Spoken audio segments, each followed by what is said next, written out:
Welcome to Fox Soul's Black Report, your daily source for Black news, views, and opinions. Happy Hump Day. Today is August 31st, and I'm Mimi Brown. And I'm Romeo. I'm Demi Lobo. And on today's report, President Biden's student loan forgiveness program. Will all Black Americans benefit? We'll tell you what criminal justice reform advocates are saying about the program and who they feel will not get their loans forgiven. Meanwhile, a recent poll shows that the governor's race in Georgia is a close one between former NFLer Herschel Walker and Reverend Raphael Warnock. You might be shocked to know who is currently in the lead. Then a Black teen in South Dakota would rather leave the school altogether versus abiding by school rules, which would make him have to cut his hair. We have that story. Plus, Justin Riley, Vice President of Operations and Business Development for Hillman Grad, is here to talk more about Black Business Month. And Rolling Loud returns to LA, and we're going to tell you where and when. We have all that and so much more. This is our voice and our truth, so let's get it.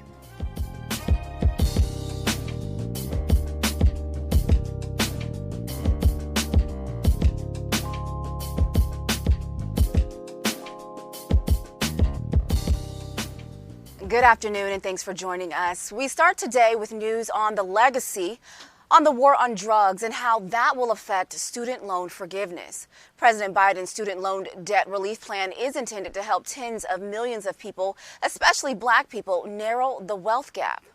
But the Drug Policy Alliance says Black people caught in the drug wars of the 90s, they may not benefit from loan forgiveness. As part of the war on drugs, the anti-crime legislation that Biden championed as a U.S. Senator. Hundreds of thousands of convicted drug offenders have their access to federal financial aid delayed or denied, including Pell Grants and student loans.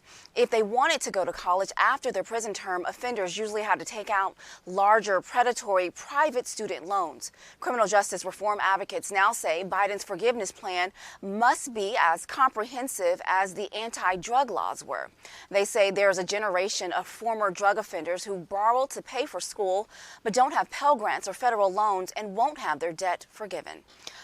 This is very interesting because I never thought about this. When you think about the 1994 crime bill, it was so comprehensive and so destructive, but we often think about the war on drugs and how there are so many Black and brown women and men still locked up for drug charges in the 80s and 90s and things like that. But what I didn't think about was how it affected education. And so when you think about offenders not being able to get Pell Grants or federal student loans, and they had to take out these large predatory loans, and now what happens to them? And kudos to these reform groups who are now coming out and say the forgiveness must be as loud as the crime bill was. And so we need to kind of expand that, because there's a lot of Black and brown people that they were saying who will not have their loans forgiven because of the predatory loans that they had to take out, the private loans, who wanted to go to college. And now, while this is a good thing for everybody, let's also remember that the 94 crime bill was not perfect, and what it did and how it dismantled families and what it did also to the education system. Yeah. The problem with any overall bill is that, again, like we said, it's impossible for every single person to be happy. And, Mimi, I'm really happy that this story came to light today, because I didn't even think about it either. I never even thought about this. There's a specific group of people like us, Black people, that will not get a chance to have the opportunity to have their loans forgiven. But I also do think that President Biden is trying his very best right now. I do believe, like we say all the time, two things can be possible, that he can try and help this group of people, but also there are a million. So it's a catch-22. It's really, because I feel terrible saying, that we don't care. It's not that we don't care, but it's also like we're also trying to really help ourselves right now. But I think there is something that President Biden can do. I don't know what it is that he can do, but I'm happy that this was even brought to light, because it's a group of people I never even thought about would not be able to get their loans forgiven. You're right. And with every headline, there's usually a backstory. And that's what's happening right here. We're seeing the repercussions that they have to do. Like, look, we're set up when someone does a crime, they do the time, but when they're back into the system, we try and want them to set them up to succeed. But in situations like this, like you're saying, they have to get a different type of loan, it won't be paid off. They could be in debt for decades, even more, right? Because it could take forever to pay those debts off. So what do they do? And they're in the back of the classroom pretty much raising their hand saying, don't forget about us. If you're going to take care of the people right now, what about us has been trying to recover and try to get out of red for decades? So I do understand why they're bringing attention to the story. Yeah, I mean, and we need to think about rehabilitation, right? So when people go, they do these crimes, you know, we always say in America, pull yourself up by your bootstraps and, you know, all these other things. So they want to go to college, they want to get a good education, and so they got to do what they have to do. We have a tendency to just leave those people out, you know, and it's like we look at, I mean, and this is, I hate to use the comparison, but it's almost like what we do to our vets, right? Like they go, they serve the country, and I know we're talking about drug offenders, but I'm also saying if you pay your debt to society and you want another shot, we as Americans, we should have a solid plan to help you get that second shot. Yeah. And we usually don't. Absolutely. And, you know, we also have seen so many different groups of people get student loan forgiveness that I'm happy that this story being brought to life may make President Joe Biden say, hey, you know what, let's do something special just for those who have been plagued by the 1900s and drug law. So maybe he'll try and do something. Yeah, and I'll say this real quick. We have people that come from another country and they'll get business loans right away, and people in their own backyard can't even get that to get jump started to close that generational wealth gap, right? So again, there's so many issues. This brings attention to how do we handle it. We'll see. Yeah, we sure will. A former Proud Boy will spend the next 4.5 years in prison for the storming of the U.S. Capitol during the January 6 riots. Joshua Pruitt pled guilty in June of obstruction of an official proceeding after he joined the first mob that smashed its way into the Capitol building. Prosecutors say Pruitt and others came within feet of Senate Majority Leader Chuck Schumer at the time of the attack. Pruitt was a Proud Boy recruit, and now his lawyers say he was doing what he thought Proud Boy leaders wanted him to do in order to get into the group. As the Los Angeles mayor's race draws closer, Congresswoman Karen Bass is widening her lead over billionaire Rick Caruso. LA Times UC Berkeley poll says Bass leads Caruso 43 to 31%. Bass's 12-point margin is an increase over the 7-point margin she led Caruso by during the June primary. Now, Caruso spent $40 million on TV commercials during the June primary, far outspending Bass. Now, 3/4 of the people polled said it was important for the next mayor to have experience in public office. Caruso has no experience in public office. He's a real estate developer in the Los Angeles area. An African-American corrections officer in Kentucky is unemployed today after he appeared in a video making fun of Breonna Taylor's death. Be a part of a great police department. Never mind what happened to Breonna Taylor. We killed that. You want to be able to support your family? Do you want to kill people and be able to get off for it? Join Louisville Metro Police Department. Turin Knight was posing as a Louisville police officer walking among patrol cars doing a mock police recruitment video. He has been a corrections officer since 2018. The mayor's office and the corrections department learned about the video and fired Knight. Now, Taylor was killed by Louisville police in 2020 during a botched police raid. Her death set off days of protests. All skin folk ain't kinfolk, period. I mean, he said the truth, though. It wasn't, you know, they did, you know. But I agree with you. It was in bad taste, but also that it is also the truth at the same time. You know, so when I was watching it, I was also like, okay, this is disrespectful, but also at the same time, he's being honest that they did kill Breonna Taylor. I mean, that's not honest. I mean, listen, he said, we killed this bee. They did. Okay, but why would you even say that? But why would you even say that, right? Like, I mean, we know what happened. We know what happened. That is so nasty and distasteful.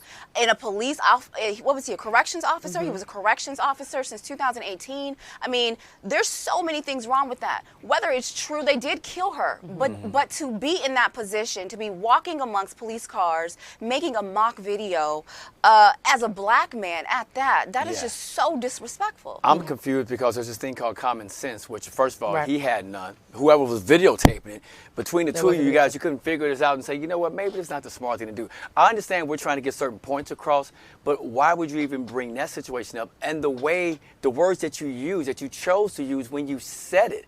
I mean, I watched this and said, why do we do this to ourselves? And we wonder why sometimes people sit back and be like, you know what? They always complain about something, but look at them. They do it to themselves all the time. This is a perfect example of that. Absolutely. I'm with you guys 1,000%, but I also feel like, it's been a long time we've been asking for justice for Breonna Taylor. They did kill Breonna Taylor. It was awful, and we still are seeking justice for her death. This was a terrible video. It was in poor taste, but also, too, when are we going to get some accountability for what happened to Breonna Taylor? And I feel like maybe him saying this like this, I don't know. I always feel like, I know Romeo's over there. Like, I also feel like, too, he shouldn't be fired. He shouldn't have said it. But also, where's the accountability? I feel like, I don't know. I feel like it's kind of a gut punch. Actions have been taken maybe there in should some be some cases. accountability as a result. But the accountability is coming via the federal government, right? We know the Justice Department has someone has pled guilty. The officers have been, arrested. A few of them have already been indicted for her murder. And so we know that the accountability is coming that way. This right here, he was trying to be funny. It's not funny. It's disgusting. Whoever filmed it, I don't know who leaked it, but whoever filmed it also is just as guilty as he is. This is just a disgusting display of watching that back, high-fiving each other, saying, "Oh man, this is going to be great." Really? Great for who? Yeah. Not for us. But I'm sorry, guys. I really feel like this is how police officers look at us. So I'm not shocked by this video. Like you said, all black people are all kinfolk is not skinfolk, skinfolk not kinfolk. I believe that this is how police officers, black or white, this is how police officers look at us. And I'm just not shocked by this video. I'm just shocked that it was a black man. I just am. I'm disgusted that it's a black man. I'm just shocked that it was a black man. When I first saw this story, I did not think that it would be, what was his name? Tariq, to what? Something. Yeah. I didn't. I'd put my money in it that it wouldn't have been a black man. When I saw it, I was like, here we go. I mean, the Attorney General as well, I feel like everybody feels the same way. So it's disgusting. It's nasty. He shouldn't have done it. And we'll keep our eyes on that story as more develops. A new Emerson College poll has Georgia GOP candidate Herschel Walker with a razor-thin lead over Senator Raphael Warnock in the state's Senate race. Now, the poll has Walker with 46% compared to 44% for Warnock. Now, this is the first poll in months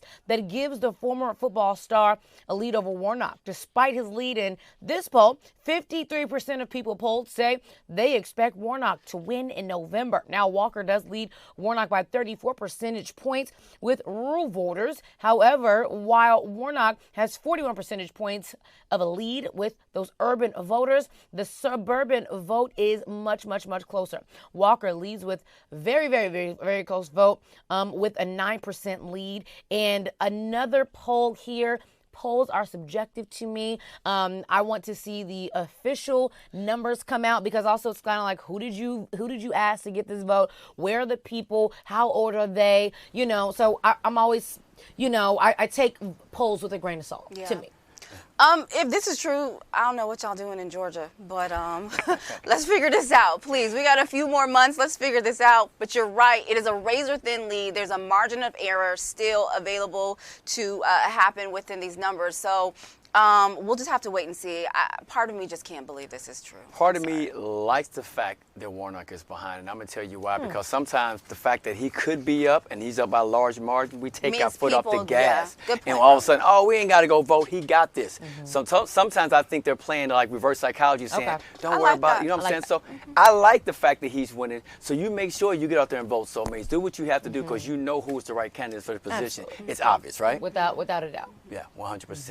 All right, federal prosecutors in the R. Kelly Chicago child pornography trial is resting its case after 2 weeks of testimony. Among the last of the 4 alleged victims Kelly was a 42-year-old woman who described Kelly as a master manipulator. She said Kelly reeled in the starstruck fans like her to sexually abuse them, then throw them away. The woman ended up suing Kelly in the early 2000s. Kelly settled with her for $500,000. Now the singer's lawyers get their chance to attack the government's case. After the defense rests, closing arguments are expected to begin the middle of next week. An upstate New York judge is dismissing all charges against a Black Lives Matter leader in the state. Albany Judge Holly Trexler dismissed multiple charges against Alexis Figueroa, stemming from a April 2021 protest outside Albany. Now, police department, the charges there were dropped because Lexi's lawyers were not given audio and video recordings from prosecutors of more than a dozen cops interviewed about their conduct during the protest. Lexi's attorneys say the cops targeted their client because he was the leader of the protest. An Alabama pastor says he plans to file a lawsuit against an Alabama police department after he was arrested for watering a neighbor's plants. You live here? No, I don't live here. Okay. They're saying that this vehicle is not supposed to be here and you're not supposed to be here. Who's saying that? They called about it. I don't know who called. I'm supposed to be here. I'm Pastor Jennings. I live across the street. You're Pastor Jennings? Yes, I'm looking out for their house while they gone. I have no right to approach me if I ain't did nothing suspicious or nothing wrong. Told him I'm a pastor. I pastor until I don't want to hear it. Michael Jennings refused to show cops his ID when they asked for it. Jennings says his neighbor asked him to water their plants while they were out of town. Someone called the Childersburg officers to report a suspicious person that was at the house. Another neighbor confirmed that Jennings was there to water the neighbor's plants, but cops still arrested Jennings. There was a person that says, hey, once you arrest him, you cannot unarrest him. It's kind of like when you're getting a ticket, they can't unticket you. This story was very, very interesting because I was wondering, did the neighbors know? Because it just seems kind of interesting that you ask this man, but then again, we don't know if the neighbors thought that the police would come, right? So, but it also just seems a little, I don't know, the story just a little strange for me. But what I will say about this pastor, because remember, Mimi, I forgot what story it was last week, and you were saying that the woman had to say, hey, I do this, I'm this, I have a degree, and that is what happens when we're faced with adversity. We have to say, I'm a pastor, I have a degree, I do this, in order to get someone to believe that we're just to treat us like a human being. Yeah. And it's really sad that that's what we as Black Americans have to do today to get people to not, just take us to jail. To see us and just to actually see us, Yeah. basically. I don't know a criminal who's stopping to water the plants and smell the flowers and the roses, right? So this officer, clearly there was something else going on here because he said, I live across the street. He said, I'm watering the plants. He was literally watering the plants. How is that an arrestable offense?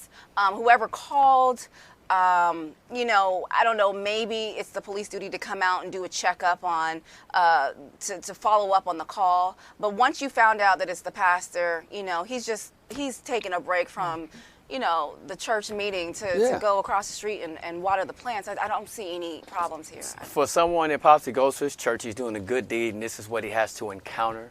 This could have turned out worse. We've seen it happen like that before. The fact that a neighbor came out and pretty much said that's what he's doing. Yes, he's not doing anything wrong, yet to still get arrested. Like, how do you feel? How are we supposed to go ahead and bridge that gap when it comes to relationship with police officers? When you continue to do things as simple as this, I'm watering the grass, now I'm in handcuffs. How does that lead to that? It makes no sense at all. And it feels like it's a small knit town because it's kind of like, hey, can you just come across the street, water my plants? You just never in a million years think that something like this would happen. It's kind of like when kids in the area go to mow the lawn. Like, why would you I want to know who called the police, though. Yeah. I would love to know which neighbor actually did that, for real. That's a good question. All right, a 14-year-old Black student in South Dakota is leaving his Catholic high school rather than comply with the school orders for him to cut his locks. Braxton Schaefer was ordered by school administrators at the Orgram High School in Sioux Falls to cut his hair. His parents say that Braxton, who has worn this since 6th grade, has never had a problem in school. Braxton's parents, who are white, adopted the young man when he was born. The school says his hairstyle is a violation of school rules. We've had several stories like this.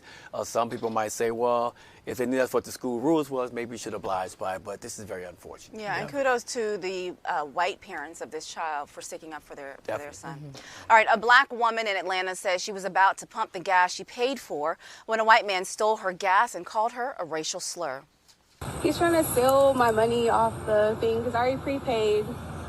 I don't know. I think this is who he works for. Move your hand out the way before I smash it.